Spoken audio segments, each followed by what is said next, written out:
شكمانو يا ماما خير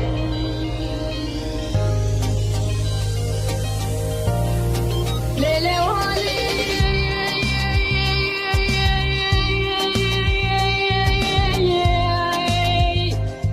معلومي ما يا خريب ونجمي من هذا الكلام الفرية بشغل زين قالت لي لا مسترنكم مرني تشيني بنيه ولنجي اللي ناخد شكل ميركا ما ملكان يا خانم تفخر بيا وايد طيران كا تمام نسيا من التيما خير اما لما لما لما لما لما لما لما لما لما اما لما لما لما لما لما اما لما لما لما لما شكمانو يا ماما خير دلي دلي دلي دلي دلي دلي دلي دلي دلي دلي دلي شكمانو دلي الله لا فلنجي